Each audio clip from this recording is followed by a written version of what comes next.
Good morning and welcome to the final day of TopSolid webinars. Today is April 29th. The sun is hiding, so we have nothing better to do than learn about turning. We're expecting a few more people to log in, so I'll give them just a few seconds here. I'll introduce myself. My name is Bill Gantz. I'm the Sales and Technical Director here at TopSolid USA. I am joined by Joe Hart, our Technical Manager, and Mike Kay, our Sales Manager. During the presentation, if you have any questions, by all means, type them into the question bar and we'll do our best to answer them as quickly as possible. So, as I said, this first webinar is all about what's new in turning for TopSolid Cam 2022. So let's go have a look.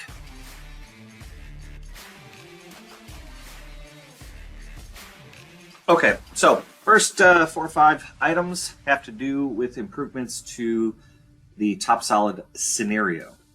For those of you not familiar with what the scenario is, it just means you don't deal with multi-channel turning. So the scenario, first of all, is there to help guide you in setting up the synchronizations for all your toolpath. Okay? Between channel 1, channel 2, and so on. So this first improvement has to do with the back to tool change position movements. If I zoom up on this stuff here, make it a little easier. We changed these to be yellow and kind of a cross-hatched pattern so that you know those are the back to tool change movements. So nice and simple. Okay. Moving on to the next one.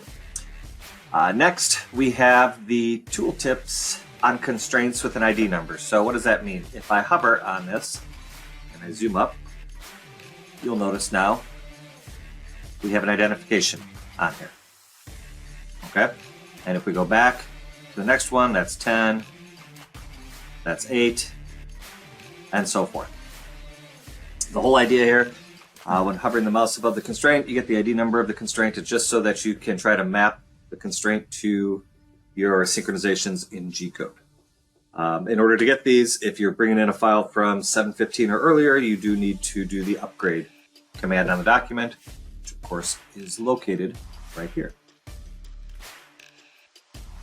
Okay. Keep this party going.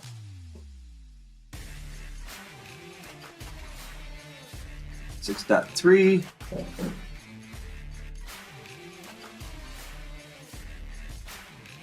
All right, so the next one has to do with telling you if the constraint was generated manually or automatically. So for example, and again I'll zoom up, this constraint was generated manually. So when you hover on the constraint, it comes up with our tooltip and it tells you that it was a manual constraint. If I hover on this one, for example, you can see there that it comes up telling you that it was automatically generated.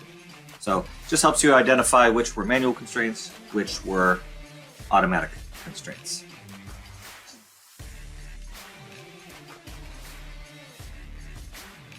Okay, and then the last one, I'm not gonna, it doesn't matter, we can use the same project.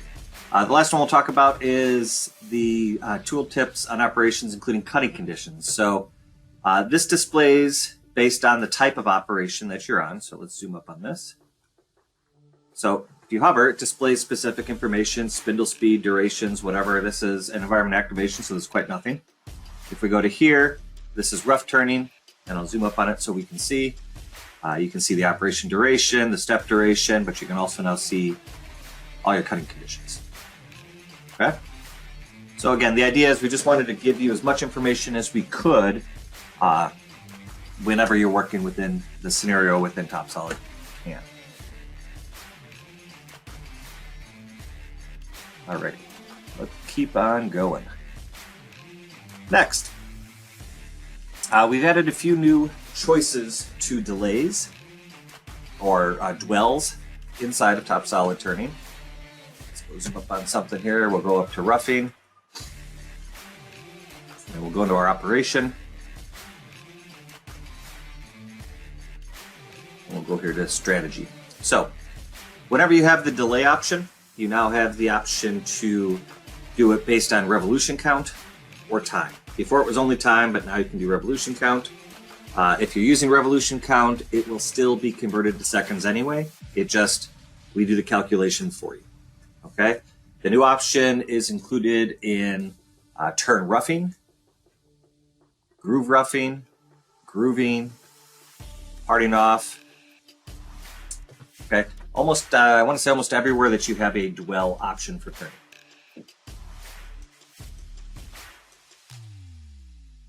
Ooh.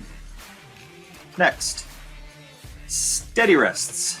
A nice new option has been added with regards to programming a steady rest.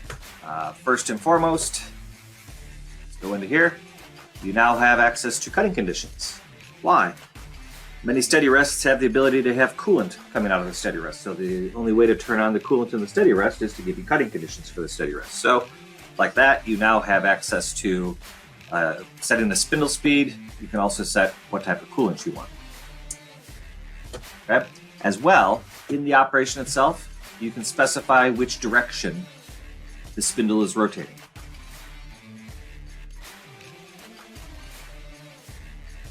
Awesome.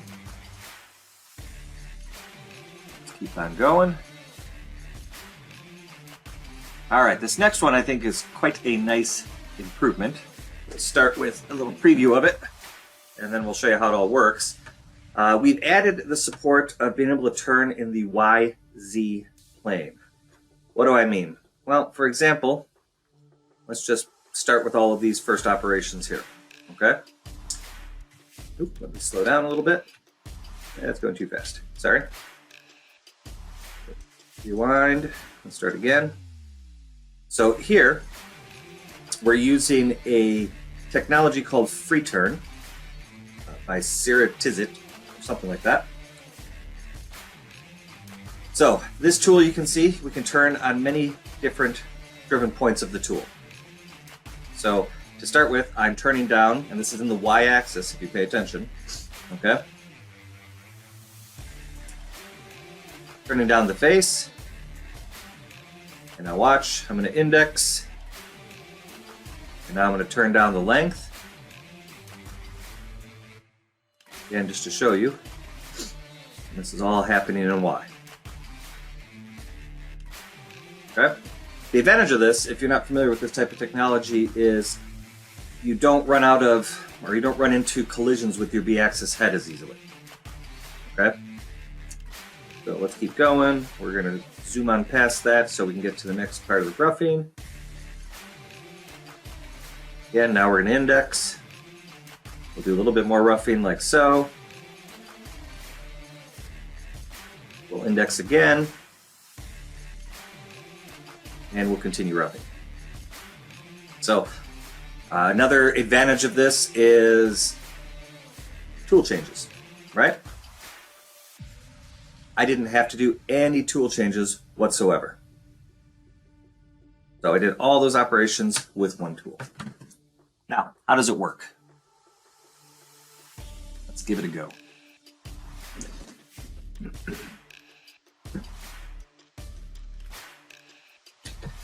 Alrighty, so turning is turning, as you all know. So if I go in and start roughing, turn on my tool so that I can see. Right now we have standard tool, so I'm going to come into here and I'm going to go choose tool 110 instead. What you'll notice right off the bat about tool 110, we have to choose the driven point that we want, right?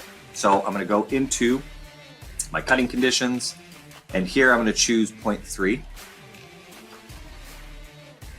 Then we're going to go set our WCS solution. We're going to go create a new one, and we're going to set the A-axis to 20 degrees. Okay? Now we have the tool oriented how we want. We can set our depth of cut to be a little bit bigger. Why not? Because we're using the whole side of the insert there. Off you go. And if we run the simulation on this, bring it over, just like we saw in the first sample. Okay? Now, I want to rough from here to here. Again, just like you're used to. The significant difference in this case is we're going to change the driven point again. So this time I'm going to go up to my cutting conditions. We'll go to gauges. This time I'm going to go switch to driven point 2. Okay. And then I'm going to set my angle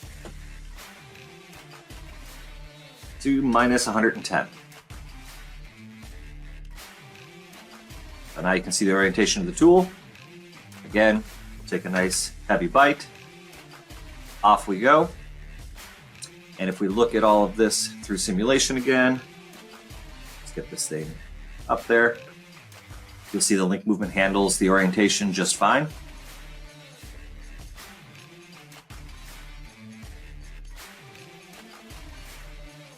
Yes, it requires an update to the machine def. We have to tell the machine def your machine allows YZ turning. Okay?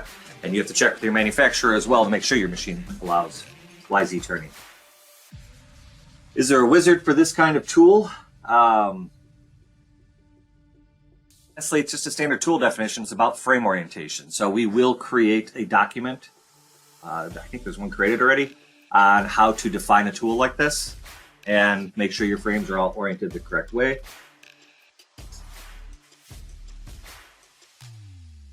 All right, so let's continue roughing really quick. Again, I'm going to go from here. Oh, we'll go to this thing right here. Why not? I'm going to do roughing again. And now this time, I want to turn on pocket plunge. Okay. I'm going to switch to driven point 3. Oh, I'm turning on my tool so we can see what we're doing. So I'm going to switch to driven point 3. Perfect. We'll go set an angle. The angle that I want to use for this one is going to be minus 20.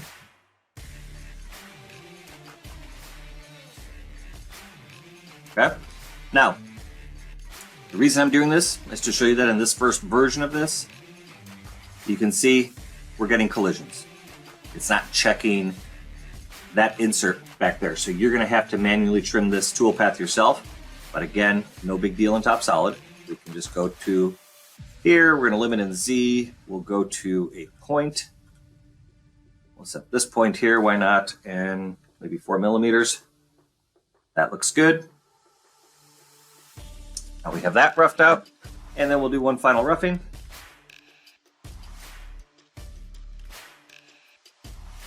And we're going to switch to driven point 1 in this case. That's the tip of the tool. And we'll set the angle in this case to 120.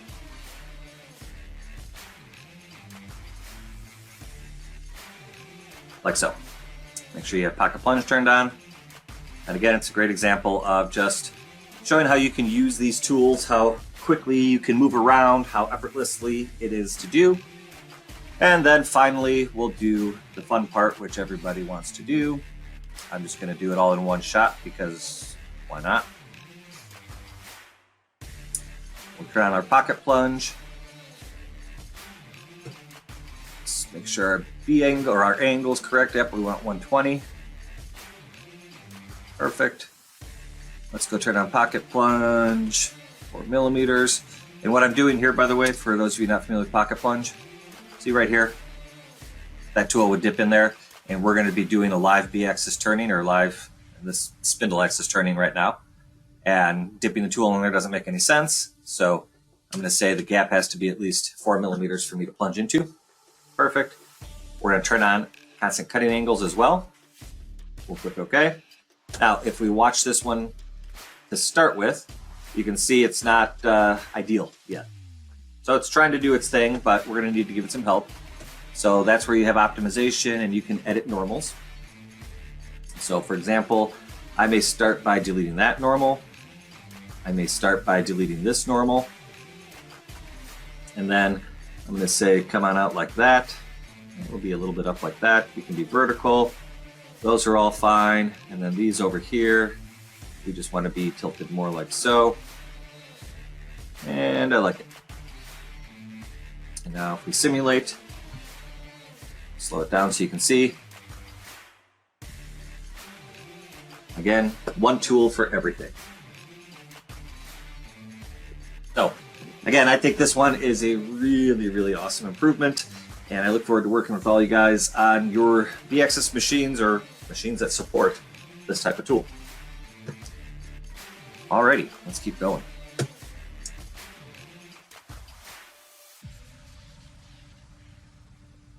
Don't get ahead of yourself, John. And the answer is no. All right, next, we have brought forth interpolated turning. Okay, but for you, John, I'm going to charge double. Okay. So interpolated turning, this is, again, your machine has to support this. You can't magically make your machine support this with a creative post processor. You have to have the ability to do this. So hold on, I have a restriction. You must have a programmable spindle for the tool. The machine must support turning tools in this specific spindle. Okay. All right, so what does it do? Let's just watch a simulation. So we're on a mill, what looks like a mill, but yet we're doing turning. So this is interpolated turning. It's pretty awesome, and it's pretty simple. The way it works, again, we have to define the machine to support turning, obviously, but you go to roughing, we're going to pick our tool, we'll pick this tool, that's perfect. Preview it so you can see. We need to activate the multi-axis option for turning, and here we're going to do interpolated turning. Okay? When we do interpolated turning, we have to choose the axis that's driving the tool. Awesome. Just click OK. Now, when we watch this, based on my direction, that's starting from the inside and working its way out. Okay? If you want to work from the outside in, flip your direction like you would.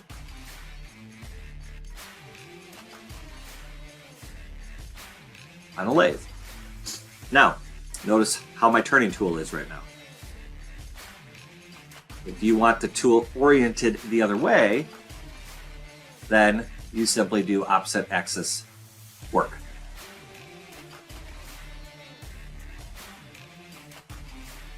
And there you go. Okay. I'll show you guys a few other samples of this. One other sample anyway. So here we're on a 5-axis head machine. And now we're going to do some fun little turning.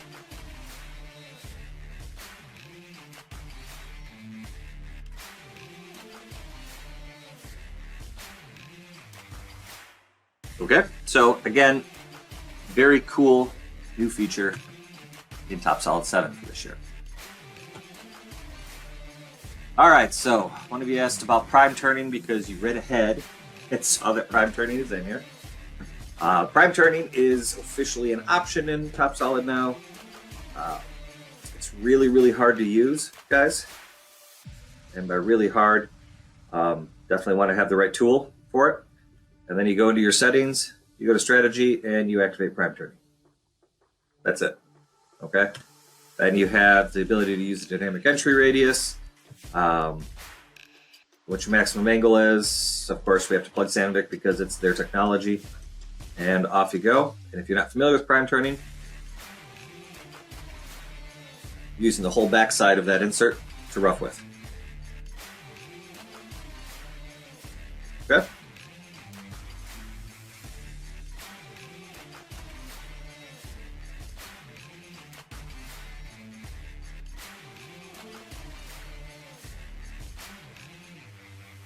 Nice. So I should point this out really quick. The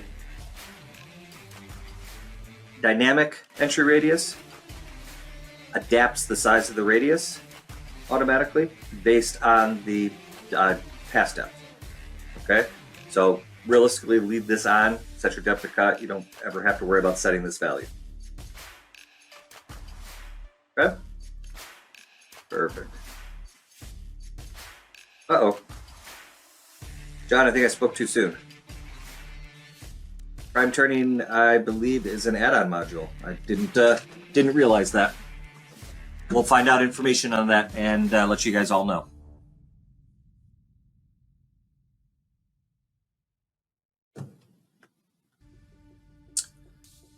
All right, let's keep going.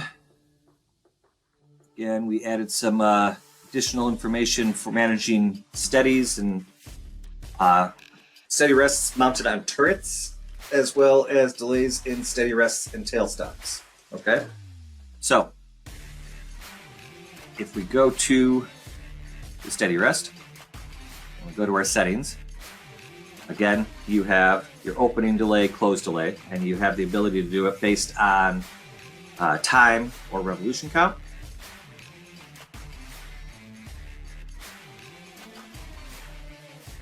And then as well,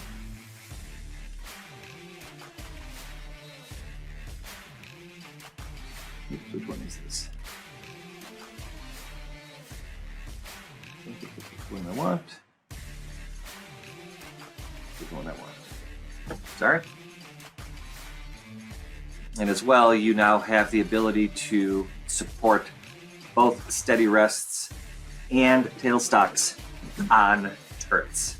Okay, so if we go here, we have our steady accessory movement, right? So you can see, boom, it's supported, and it's just using the standard steady movement. So you're driving by steady. Okay, and then if we do the same thing with tailstock, you can see you're driving your tailstock. So before we had to use virtual jogs for those two objects, now they're supported by the tailstock and steady command. Alrighty, let's keep going. 2 more points, I believe.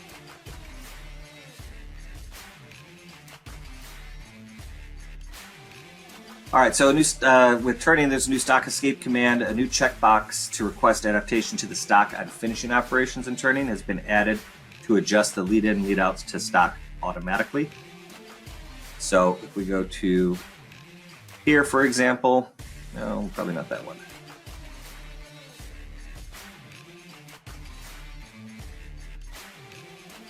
This is a great sample they left me with.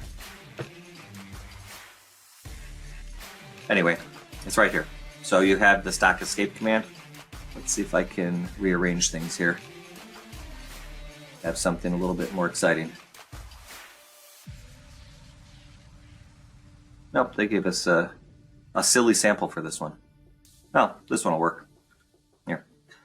So if I go to finishing, normally,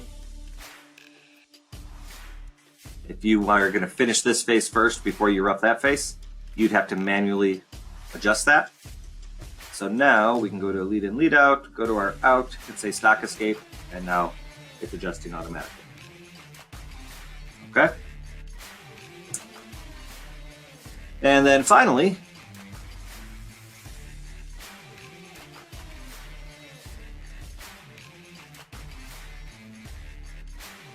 so this one had to do with cycles. I'm just going to bring over my cheat sheet here because I think it'll make more sense. So, problem related to the offset. We had problems when you had some complex profiles when you're outputting your cycle for roughing. So the moral of the story here is that is now improved. Plus you have the ability to define and use cylindrical stock in your output as well. So you can force the stock to be like that, even if the stock is really like this, okay? And the main reason for that is on some machines, those cycles don't support custom stock and it throws it off. So you need to tell it to do a regular cylindrical stock, okay? And I believe that's it. So does anyone, it's an add-on in Georgia only, I like that. With that, that's the end of the What's New in Turning.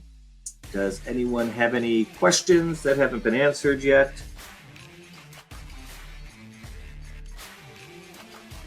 If not, the next webinar will begin at 11 a.m. and it will be covering some additional improvements. There's 3 more webinars to go with regards to TopSolid Cam today, so we'll see all of you at 11 a.m. then. Have a good morning.